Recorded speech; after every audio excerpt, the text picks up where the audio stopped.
Welcome to the One Body, One Life podcast. Hi, I'm your host, Dr. Jason One, lifestyle physical therapist and pain relief coach. We help busy parents, healthcare workers, and professionals eliminate chronic pain and fully recover from injuries without injections, surgery, or manual therapy. Now, if you desire to get out of chronic pain long term, you may benefit from my online coaching program. We provide custom exercise programming, coaching calls, movement analysis, habit retraining, and a ton of accountability to ensure you never slip backwards back to a state of chronic pain. So this program's not for everyone, but if you're interested in applying and seeing if you're a good fit, go to go.flexwithdrj.com/apply-extended or go to the description section in this episode. Again, go to go.flex.com/apply-extended. And we're currently accepting applications right now, but spots are very limited for this summer. And today I wanted to cater strictly to the busy parents, healthcare workers, and professionals struggling with chronic sciatica. So first I'll define what sciatica is, who often is more prone to sciatica, and lastly end it with 5 tips to decrease your pain associated with sciatica. Now, sciatica, how that's defined, is basically a number or even a cluster of symptoms associated with any pain that emanates below the gluteal cleft, and that can range from either just behind your thigh, on the lateral aspect of your thigh, all the way down into either your calf or to your foot. Now, if you just have strictly just chronic back pain and it goes into your glutes, for example, if you're just having more so gluteal pain or gluteal tightness or any mixture of even back pain, that's really not considered chronic sciatica. And if it doesn't really emanate or go below the gluteal cleft, which is basically, think of that buttocks bone that you sit on, then we don't really consider that sciatica. But sciatica is basically any number or a cluster of symptoms or pain or tension that goes down the back of your leg. Now, with sciatica, it's such a large umbrella term, and the reason why I say that is because sciatica can originate from many different things. Sciatica is not just a result of your nerve going under tension. While it is the largest nerve in the body, is that sometimes what I see a lot of times is people that kind of stretch it out, they take some pain medication for it. That's oftentimes not really a long-term solution for that. The people that I see that are more prone to sciatica are those that either have an overly stressful job. It's either a lot of lifting, let's say classically a lot of construction workers that have to lift a lot of things. It results in a lot of strain to the pelvis and to the lower back, which then starts to form potentially pain going down your leg. A lot of times it's the complete opposite. So I'll often see very sedentary individuals who sit at the desk a lot. And whether they sit at the desk a lot and it's causing stiffness in their pelvis, their lower back, or even the muscles of their leg, or long-term may even cause some weakness or some instability to those areas, can oftentimes result in sciatica. Sciatica, if it's any pain that maybe even goes down the back of your thigh or even goes below the popliteal fossa, which is basically the back of your knee, or even goes down into your ankle, all that being is that it can be considered some form of sciatica. The sciatica, because it is the largest nerve in the body, I think a lot of people have the reservations in terms of how to go about getting rid of that pain. But there are a lot of strategies that I see on either social media or I even see other physical therapists who strictly just try to stretch things out, or they try to let's say massage their piriformis, they try to stretch their piriformis. And I would honestly say that if it were that easy, I think a lot of people would be free of sciatica. But you can see that there's a good amount of people that either they put piriformis stretches on there, or they say massage their glutes, or they try to stretch their nerve out. While none of that I think is a bad idea, I also don't think that those really lead to any long-term relief from sciatica. So let's go ahead and dive into 5 tips to decrease your pain associated with sciatica right now. And these here, just to let you know, just a disclaimer, you do everything at your own risk. I don't really take any responsibility for it, but hopefully this will give you a more broad scope of how to go about any sort of nerve related pain or tension that is going down your leg. The first one that I want to go through is something that's a little bit more holistic, which is you just got to stress less. It's very hard to tell somebody that is stressed to just do it less. This is more of a long-term approach. Being able to outlet your stress better, understanding that there are positive coping mechanisms versus negative coping mechanisms. A good example of what negative coping mechanisms would be, you just rest in bed to try to get rid of your pain. Or let's say you take an Advil, you put a heat pack on your legs or put a heat pack on your back to try to lessen the sciatica. Even CBD, as promising as CBD is with regards to the research, I don't think that CBD is a long-term approach either. It may decrease pain, it may decrease nerve-related tension, but it's never a long-term approach.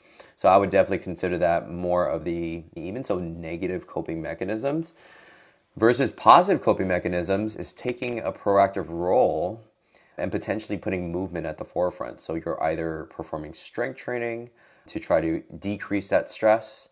You're either going out for a walk, which not just gets the sciatic nerve moving in a very light and gentle manner, but at the same time, it clears your head from stress, or even just meditation. I know that meditation and yoga are not for everyone, but even meditation or deep breathing, being mindful. Mindfulness is huge, mindfulness-based training. But I would say definitely my first thing with sciatica is stress less. Now, why do I say that? Is when you're looking at how interconnected pain is in relation to stress or to the brain, is that when we are in a lot of stress, we oftentimes carry stress in different areas, whether that is our neck, our shoulders, sometimes our upper back. I'm one person that if I do start to get stressed out, or if I get lack of sleep and my body's feeling physically or mentally or emotionally stressed, I'll definitely start to feel some upper back pain come back. But for some, stress can emanate in different places. The analogy that I like to use is stress is more of a mental stress, right? So we're mentally stressed out. We start to think not as clearly, or we start to get into our own head. But when we have this, let's say this empty cup, and this empty cup is 8 ounces, if I can only tolerate a certain amount of stress, let's say I put 4 ounces into an 8-ounce cup, then I can handle that stress. The stress is bearable. The stress is not getting myself to a point where I'm like overwhelmed by any means, and I can tolerate that stress. And research does show that a certain amount of stress is needed in order for us to succeed in life, to make us feel fulfilled. And that's basically, there's a correct amount of stress. Even lack of stress is also not good for us. It leads to lack of motivation, laziness, sedentary behavior, etc. But most of us, especially in an American society, are very overstressed. So when, let's say, we have an 8-ounce glass, and then that 8-ounce glass is analogous to the amount of stress that we can tolerate. If you're constantly, every day, trying to pour 16 ounces into that 8-ounce glass, then you're overfilling that glass. What ends up happening is when you overfill the glass and when you're mentally overstressed, that stress can start to perpetuate or to start to appear as physical symptoms. So stress, very commonly, if you notice that, let's say you have bilateral sciatica, you have pain going down both legs, you have pain going into both hips, or let's say you have pain on both sides of your neck or both aspects of your shoulder. A lot of times when it's more bilateral symptoms, meaning it's appearing on the left and the right side equally, is when that pain is potentially coming from a very stressful moment. That stressful moment could be fired, you got in a fight with your spouse, you're not getting along with your child, there was a death in the family, there was a pet that passed away, and you're very stressed about that. Financially, it could be whatever it is. But when you notice that when there is more of bilateral symptoms or even bilateral sciatica, that could potentially be that you are very stressed and that you need to start outletting that stress in different ways, start to replace some of your negative coping mechanisms with more positive coping mechanisms. And that would be my first tip for sciatica, is thinking about it more from a holistic perspective. The fact that stress, the main secretion or the main hormone for stress is cortisol. Cortisol will affect literally every joint, every muscle, every nerve, and every organ in your body. When you are stressed, your body goes into an autonomic fight or flight type system. Your sympathetic nervous system is in overdrive. So when that happens, your hairs on your skin start to sprout up. Increase your blood pressure, your heart rate starts to increase. Just a whole bunch of ways if we can just decrease the cortisol secretion. And I know that some people chronically have over secretion of cortisol. When you can start to work at that slowly, I think that can be a more holistic way to decrease sciatica. All right, so now that I went through a more holistic way, let's give you a more tactical, very immediate way to decrease sciatica. And one of my favorite ways that's super easy, that is basically a no excuse kind of intervention, is actually massaging your foot. So either massaging your foot or getting your foot to touch the ground, which I'll call grounding. So when your feet get to touch the floor, is that there's actually physical electron transfer from the ground that is coming from the earth, and that goes into your foot. Now, when there's a lot more of this electron transfer, that actually can invigorate the nerves in a great way. That can start to either calm the nerves down, and grounding can actually decrease cortisol secretion and also decrease sympathetic drive. Okay, so when you are massaging your foot, it's not just you're not just massaging your foot. I'll go into a little bit more of the physiology, but you are actually massaging your nervous system, and that can actually decrease cortisol secretion. It can decrease stress. And so that could be a great way in order to help. That's why, I see a lot of the women that go to get mani-pedis and they're massaging their foot, they feel so damn relaxed. I don't really know a lot of women that say they don't like a good mani-pedi, especially when it's accompanied with a calf or a foot massage. There's a reason why we walk out of there feeling like $1,000,000, because they massage your foot, and that has a lot of nervous system changes. Okay, so physiologically though, the foot has 4 layers of muscle. And all those muscles, usually a lot of the muscular control of your foot is either coming from the lateral plantar nerve or the medial plantar nerve, right? So those are the main bundles of nerves that control the muscles of your foot. At the same time, the lateral and the medial plantar nerve also accompany the sensory portion. Any tension, anything, if I touch your foot, it's a motor and a sensory nerve. And people fail to realize that those lateral and those medial plantar nerves actually come from a larger nerve, which is your sciatic nerve, right? So if, let's say, you're trying to stretch out your nerves, you're trying to put a heat pack on it, you're trying to massage your glutes, if that's not working, try getting like a large lacrosse or a tennis ball, put that on the ground, and just start to massage your foot out. It's pretty crazy how you may try this. Try to touch your toes. And if you're a person that can't touch your toes and you have sciatica, then you may feel tight. Like you may feel like your calf or your hamstrings or your glutes or even your lower back is tight. Try massaging both of your feet for, let's say, 1 to 2 minutes and get into the nitty gritty. So try to get to the point where it's a little bit tender. And when you massage the foot and you start to stretch out your toes, you try to crunch and even contract your toes while massaging it. Try standing after those 1 to 2 minutes and then try to reach the floor again. It's not for everyone, but I would say a good amount of people, after they massage their foot, they start to reach for the floor and they can actually go a little bit further.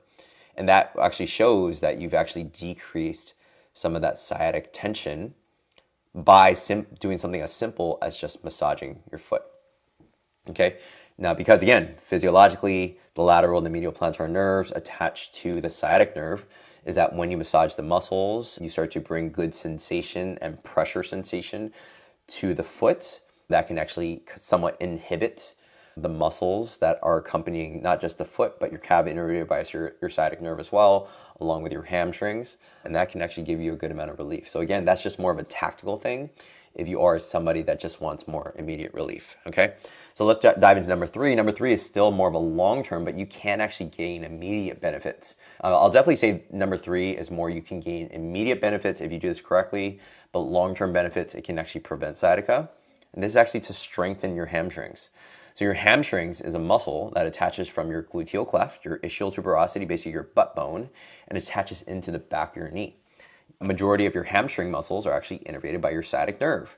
Okay, so when you strengthen your hamstrings, your muscles basically are contracting, and that actually can decrease the sensation associated with sciatica, because the largest motor neurons are actually your motor nerves, okay? And then after your motor nerves are actually your sensory nerves. So then you have like basically your temperature receptors, and then you also have your vibratory receptors, and you also have your pressure receptors. Now, all of those, if you look at pressure, like somebody like just pushing into your hamstrings, temperature, hot and cold, versus vibratory, basically if you have like a massage gun in your hamstrings, all of those are sensory. So we're trying to change the sensory system in some way or form so that you feel less pain in the back of your leg. How do you do that is if you can actually strengthen or load your hamstrings, it will actually overwhelm all the other sensory neurons as well. Okay, so I've seen it time and time again where people are just trying to stretch their hamstrings because they saw it on social media or their PT told them to do it. I oftentimes don't see that stretching is always a long-term approach, but when they start to do strengthening, either they do a hamstring curl, they do an RDL, a Romanian deadlift, they start to notice pretty immediate results as long as you're not doing too much. So don't try to do 100 to 200 pounds deadlift right away. That wouldn't be smart, but just try even just anywhere between 5, 10, or even 20-pound dumbbells, just depending on your size and your capacity. If you can strengthen your hamstrings, I would argue that can actually decrease your sciatica tremendously in the short term, and just continue to strengthen your hamstrings in many different ways, and you can get some long-term benefits there. So just remember your hamstrings attaches from your gluteal cleft, which is your ischial tuberosity. So you can strengthen your hamstrings through hip extension, basically just kicking backwards in some way or form. You can also just bend your knee, and the main muscles that help to bend your knee is your hamstrings. So if you bend your knee, you strengthen your hamstrings from the more distal portion, or if you do any hip extension like hip thrusts, bridges, deadlifts, there's a bunch of hip extension type of exercises, even kettlebell swings, kettlebell deadlifts, then you're strengthening more from the hip portion. And so those are the two ways you can strengthen your hamstrings. Okay. Number 4 is just a more holistic view. It's more of a stop doing this. Just don't do less stretching. To be honest, I think there's stretching, yes, less effort. Yes, less calories needed. It's much easier to do. It's less time intensive.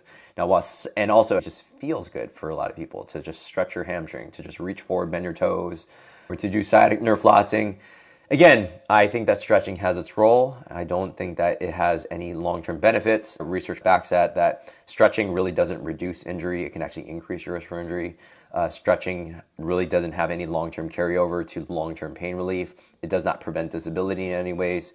Stretching, by any way or form, it's just not a long-term thing. I actually personally, I'm completely pain-free at this point. I do a lot of strength training. I've actually stretched so much less, and my body feels good. I don't need to stretch very much at all. So I would definitely say for those that have sciatica that you don't really need to stretch your glutes a lot. You don't need to stretch out your hamstrings or stretch out your sciatic nerve in any ways. I find that many people that do a lot of stretching for their sciatic nerve probably have more tension, and sometimes it can backfire against them. So I would definitely say it's just like a spin-off from number 3, which is if you strengthen your hamstrings, that should take up more time so that you have less time for stretching, okay? Less stretching, more strengthening, that's the premise behind this. All right, lastly, number 5, and I think everyone can benefit this, which is more so just core strengthening, specifically triplanar stability. And the reason why I say that is because when people stretch their sciatic nerve, they're really not attacking the root cause, okay? So the root cause really, the true root cause, honestly, is more lifestyle, your sedentary behavior, or maybe you're a person that just doesn't know how to stop, right? So maybe you're either 0%, you're very sedentary, or you go too hard for your body and you stress it too much. But I would definitely say from a core strengthening perspective, triplanar stability is very important, because when it comes to sciatica is more so the symptom. It's more so the root cause may be coming from something higher up. Maybe it's lack of core stability, maybe it's poor hip strength. So when you strengthen your core, strengthen your obliques, your rectus abdominis, even your transverse abdominis, you strengthen your paraspinal. So basically, all these words I'm saying are basically muscles that attach near the center of your body, basically everything that is right near your belly button, all those muscles right there. So when you can strengthen your core in different ways, I find that a lot of people can immediately see less discomfort with sciatica. They notice that their hamstrings feel less tight. They notice their calves feel less tight. A lot of times you core strengthen and they notice less foot tightness. So when you strengthen the center of gravity, so think about strengthening the command center, if you will, They actually decrease the symptoms in a lot of different places. So some of my favorite ones, maybe just like any plank variation. You can try Supermans, you can try bird dogs, may be a good place to start. I wouldn't just stay with bird dogs the rest of my life. But I would even say like side planks and the use of ropes and bands to pull you in different directions. Triplanar stability is basically strengthening your body in multiple planes. So not just strengthening your front abdominals, doing as many sit-ups as you can, but also strengthening the backside, strengthening the side muscles, strengthening your core in terms of rotation and being able to resist rotation. So your spine, as we get older, we have 5 vertebrae, L1 to L5, and then you have your sacrum. Those specific vertebrae, while they are very large and they're very robust and very stable, is that it does undergo stress. So if you carry things the wrong way, you carry your baby on one side of your body, or let's say you're very right hand, right leg dominant and you just pick up things on your right side, is you are creating some sense of indiscrepancies, or you're a lot stronger on one side versus the other. So that can create a lot of torsional stress. It can create like shear stress or compression stress. Basically, there's all fancy terms for stress that can stress the spine in different ways. How to resist that stress and to create less damage to your spine over time is via either core strengthening, adding in some strengthening of your hamstrings as well, and strengthening your overall body. I'm not discounting the fact that strengthening even your upper body can help with your sciatica. I'm just narrowing it down to what are some of the main muscles you want to strengthen, likely hamstrings and a mixture of glutes, but also your core at the same time. Maybe a little bit less stretching, less stressing as well. And if you need something more immediate, definitely you can massage your foot with a lacrosse ball. And these are some either easy, more acute short-term strategies for your sciatica right now, and even some long-term strategies like strengthening over time, along with stressing less. And for those that have maybe been feeling short on time or have been feeling stressed for a long time, this can be definitely a long-term project, if you will. But maybe try the massaging of your foot, maybe just trying a little bit of strengthening, right? That kind of accompanies stressing less.